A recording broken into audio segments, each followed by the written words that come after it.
Today's episode is all about expansion. We're going to build a lot. Some of that is going to be extending ideas from the last episode, like what you can see here with these beautiful terracotta roofed houses, and some of it is going to be new stuff that I've been experimenting with, and I'm excited to show you guys because it comes out pretty cool. So between these two ideas, we are going to get a lot done in this episode. So welcome back to Rio Paulo. Let's go.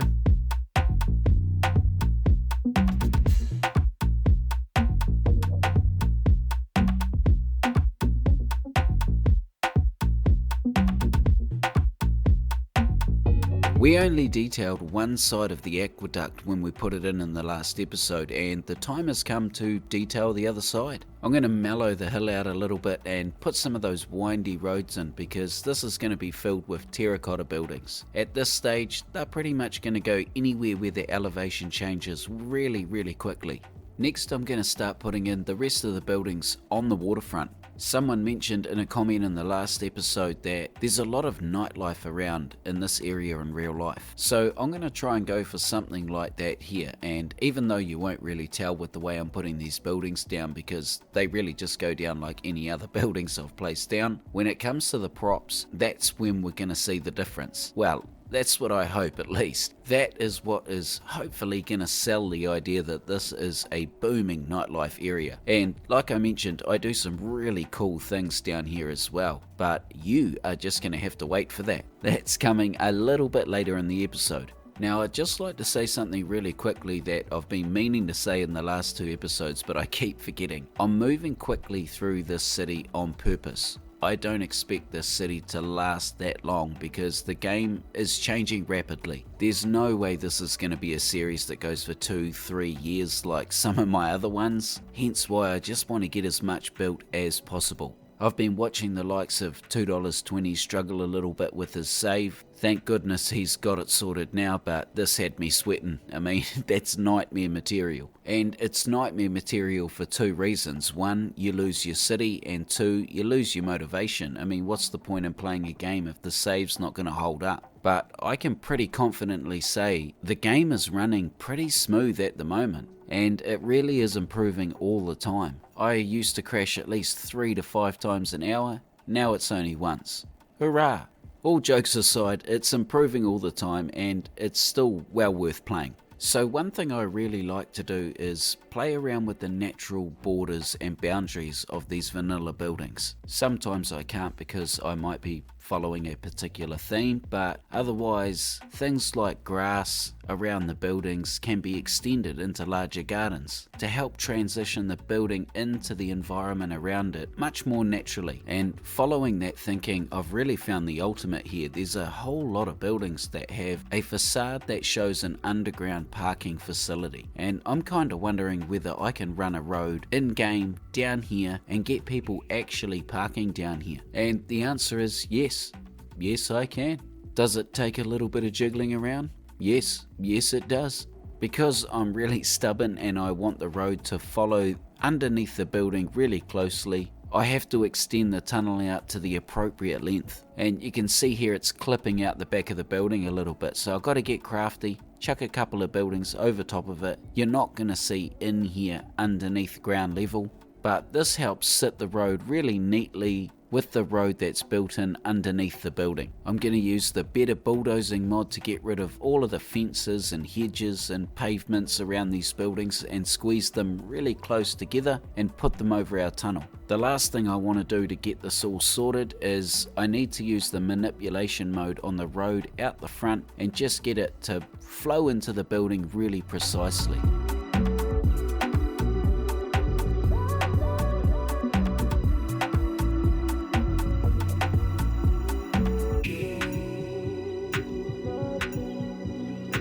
We now have all the buildings in. This is what it looks like. This is exactly where we're going to have our booming nightlife, and this is where it's also going to transition out to those terracotta roofed houses. So let's put them in and see what it looks like.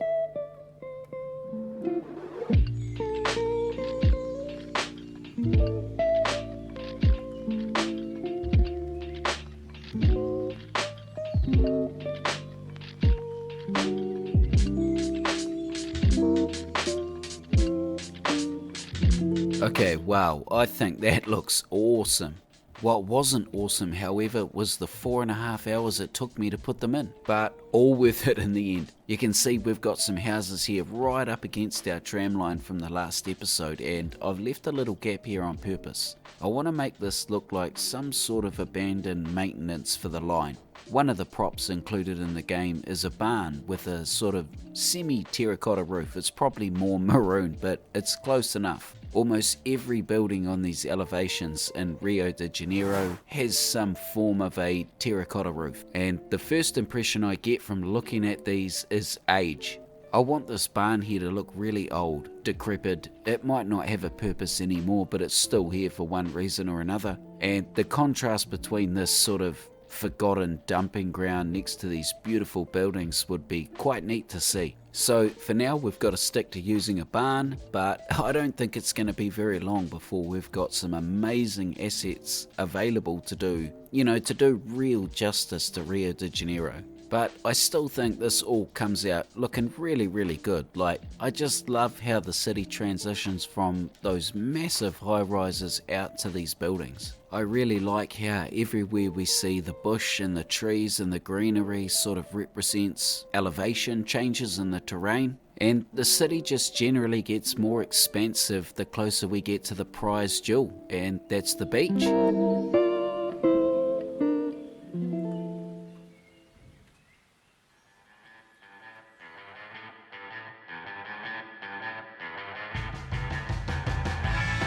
Alright, so we've pretty much got all of the buildings put in on this block, and the last thing to do is detail the waterfront, so let's swing over there and do that. I've been looking at various photos, videos and Google Earth and really studying what makes this area look the way that it does, what makes it special, and there's a few things. So let's start by pushing the buildings back from the roadside to create a bit of space, and then putting down this really funky looking surface. I'm using the surface painter to put this down, and yeah, it took ages, but again, it's worth it because it really does give this waterfront an authentic Rio de Janeiro look.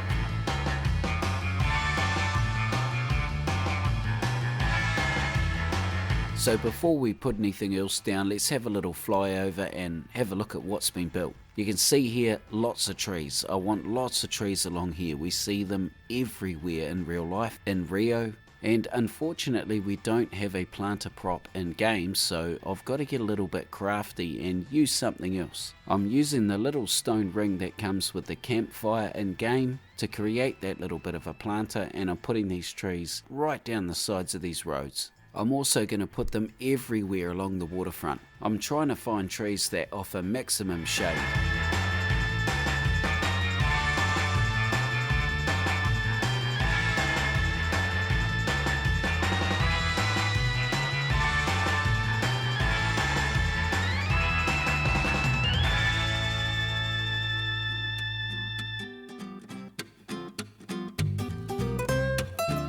All of the detail you're going to see me put in along the waterfront here is pretty much what we'd see in real life, minus a few little things. I always like to try and make it look like an area has a little bit of historical significance, so you might see me put the cheeky prop in here and there for that, but otherwise we just see lots of like food stalls and entertainment for people that are going to and from the beach. There's also a lot of parked cars, and especially over towards the buildings that we offset from the road, and there's just generally a fair bit of parking around this area. Some of it's in the middle of the two roads, some of it's on the beach side of the road. We've got some really cool prop cars within game, so even though these aren't functioning car parks within game, I can still make them look like they are car parks. I'm also going to spend a bit of time on the waterfront making it look really realistic. I'm not going to do this for every single place in the city. It would just take far too long and a lot of it would really just be unseen. But I guess the general idea with this is I don't want the beach looking too perfect. I don't want it looking too pristine. There's parts where the grass is creeping through onto the sand, and maybe you can see where the foot traffic has been heading down to the beach in places. This is going to be a very, very visible part of the city, and like I mentioned, the crowning jewel really, so I want to do it justice. So they have these little like surf life-saving towers every now and then down the beach, obviously just to keep a lookout for people swimming. If anyone's in trouble, they've got the means to help them, and I want to do something like this within the game. Let's stick with that really realistic buzz we're applying to the waterfront and make it look like there's tracks leading down to it from vehicles. There's a couple of trailers down here with some equipment on it, and just really try and make it look like there's been general traffic to and from this area.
So let's move on to the nightlife area, and my thinking is I just want to jam pack as much action into this little strip of road as I possibly can. I want people everywhere. I want clubs pumping, music pumping, neons, lights in your face. Yeah, not many of those ideas worked in game, but some of them did. So let's go. Let's see what we can do here. So what I'd like to do is I'd actually like to set up a second level. We're going to run a pedestrian path about 20-25 feet off of the pavement level, and we're going to put a whole lot of other shop fronts up here as well, and basically just double up the amount of shop frontage we would normally get in this area. I'm going to clip one side of the pedestrian path through the frontage of these buildings, and this is where we're going to put all of those shop fronts. We're going to use various concrete props underneath the pedestrian path to make it look like there's sort of a proper level that's been formed here out of concrete. Get rid of the original pillars and put our own ones in.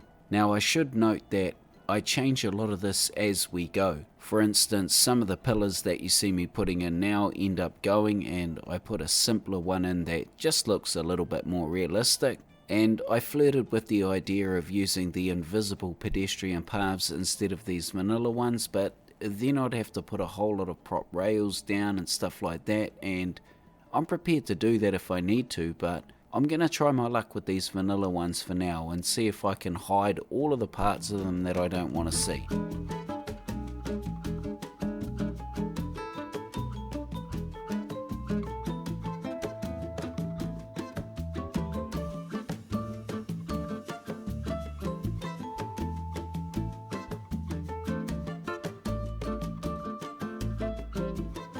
I really wish that these storefronts came with a little wee roof on them, because they've got these recessed doors in them, which means you can't really put them flush up to buildings. But at this point, beggars can't be choosers, and it just means I have to go through with another little prop to put roofs in later on. But this is already looking pretty alive down here just by putting these in. So our second level's also going to include a bit where it sort of opens out into a bit of a second level plaza. It's not going to be anything special, it'll just be a little wee well kept garden. Now I just want to note here really quickly that I'm recording this audio the next day, and I've found a whole lot of things that would have made this area a lot easier now, looking back. Or not really easier, but just better, more appropriate props. For instance, there's proper stairs and access ramps that I could have used, and narrower pedestrian paths that maybe could have looked better, but what's done is done and we move on. Let's carry on putting more storefronts around this top area here, and you may have noticed that I've changed the road to a pedestrian only one as well. I did and ah about this for a while because I think the pedestrian one is far too wide, but I like the idea of it being sort of pedestrian only. I wanted a really social area with lots of people flooding all the streets. Let's see if we can actually get lots of people in game.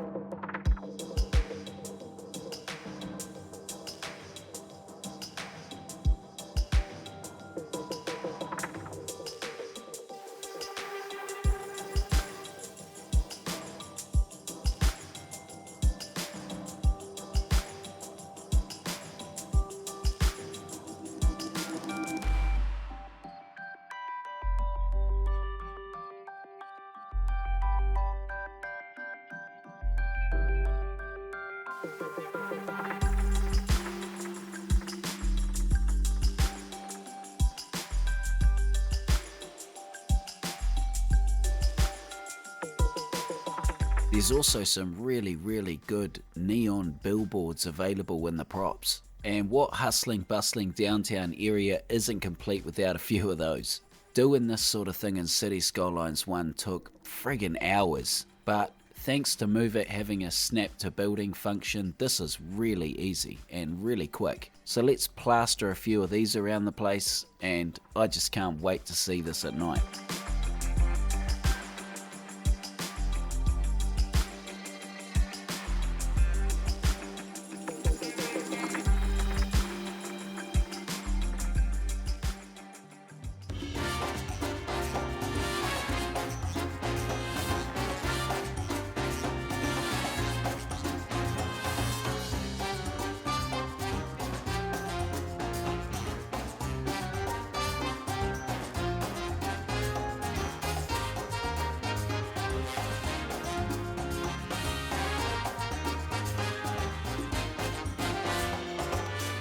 Well, that was one cool little area to do, and I think it's added a real point of difference to our city. Our city that I should have actually been pronouncing Rio Paulo. Yes, got it right first time. Now, I don't really know how true to real life this area is. I'm suspecting not very, but it was fun to build.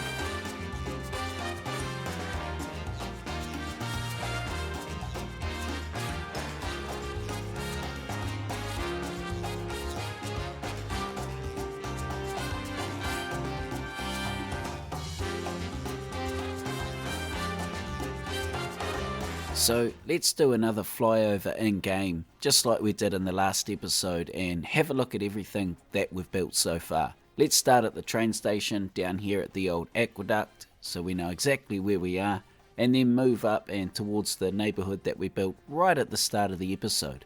This neighbourhood here now looks like it flows all the way down from the botanical gardens just to the back of downtown, which looks really cool. Next to the train station here, we've also got this really old looking abandoned sort of mill or whatever, and I've snapped a few bushes to the sides of the buildings to make them look like they're sort of overgrown. Overall, this finishes off a really cool and character-filled neighbourhood. It looks great here just on the back of downtown next to the train station. And next we're going to skip across the plaza next to the aqueduct over to the other side and take a look at the other similar neighbourhood we made in this episode as well. So again, this is just framing the downtown. You can clearly see it where it gets to the hillier parts of the city, and with each episode we're getting closer to getting that tram line going across the aqueduct, because yes, I am going to have that line running. And then into the downtown. I think this area is pretty cool. If I was to be honest, I don't know if I'm 100% keen on it and whether it will stay, but it was really fun to build. And I do think that I hit my target of making it look like a really busy area. It definitely does.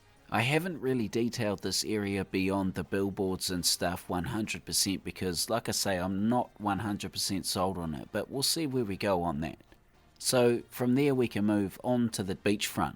I am really pleased with this. This is probably my favourite part of the episode because I've had a few comments from people that live in the area and they talk about how special the tile and surface pattern is down here, and I spent a lot of time trying to get this right. You can also see I've added a few props to the beach, things like umbrellas and parasols, but unfortunately we don't have many props outside of what Sully's released for a beach, so I've sort of just had to try and make do. So that's pretty much everything we built in this episode, and as you can see, the city's looking really cool. I'm stoked with it, and I'm really enjoying playing the game. If you guys have enjoyed today's episode, a thumbs up is awesome and I really appreciate it. I also really appreciate anybody who's sharing my channel.